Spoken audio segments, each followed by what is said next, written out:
আমাৰ ৰাজালী বাজাৰ ফিল্ডত আহি এইবিলাক শিল আৰু বালি চাই মনত প্ৰশ্ন আৰু টেনচন দুয়োটা জাগিছে যে কি কৰিব এই শিল আৰু বালি দি। আৰু গোটেই দিন ৰোজা ৰাখি যেন মুখৰ পৰা মাত নোলায়।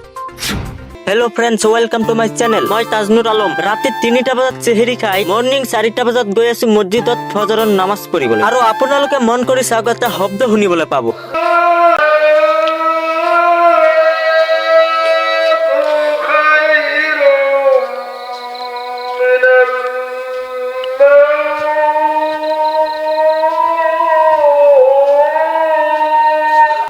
মৰ্নিং 9টা মান বজাত টোপনিৰ পৰা উঠি এই দুজনৰ লগত আহি পালো আমাৰ বজাৰলৈ। আৰু আমাৰ ৰাজালী বাজাৰ ফিল্ডত আহি এইবিলাক শিল আৰু বালি চাই মনত প্ৰশ্ন আৰু টেনচন দুয়োটা জাগিছে যে কি কৰিব এই শিল আৰু বালি দি। তাৰ পাছত আমি তিনিজন ফিল্ডৰ পৰা আহি ৰখিলো বজাৰত। আহি চালো বজাৰো হৈ আছে অফ। এইটো হল আমাৰ ৰাজালী বজাৰ। আৰু বজাৰত আহি এনেকুৱা অনুভৱ হৈছে যেন লকডাউন চলি আছে। আৰু এতিয়া আমাৰ ৰমজান মাহ চলি আছে। ৰমজান মাহ চলি থকাৰ বাবে আগবেলা দোকান খুলিলেও বিক্ৰী নহয়। আৰু আজি আছিলে 6 মাৰ্চ মাহৰ প্ৰথম শুক্ৰবাৰ। চ' সেইকাৰণে আমাৰ ৰাজালী বজাৰ আগবেলা আছিলে বন্ধ। আৰু আজি হল ৰমজান মাহৰ তৃতীয় জুম্মা। আৰু আমি এতিয়া বজাৰৰ পৰা 10টা মান বজাত গৈ আছো ঘৰলৈ। চ' 12টা বজাত জুম্মাৰ নামাজ পঢ়ি ঘৰত আহি টোপনি এটা মাৰি উঠি চালো টাইমটো বাজিলে 3। চ' লগে লগে বিহুলৈ 3টা বজাত আকৌ আহি গলো বজাৰলৈ দোকান খুলিবলৈ। আৰু গোটেই দিন ৰোজা ৰাখি যেন মুখৰ পৰা মাত নোলায়।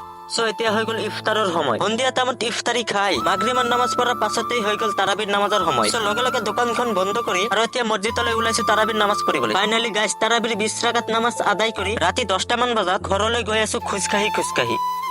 আৰু মোৰ মৰমৰ বন্ধুসকল, আজিৰ ব্লগটো এটা লাইক কৰি শ্বেয়াৰ কৰি দিব আৰু কমেন্ট কৰি জনাব কেনেকুৱা হৈছে। সোনকালে আহি আছো নতুন কোনো ব্লগৰ সৈতে। ধন্যবাদ।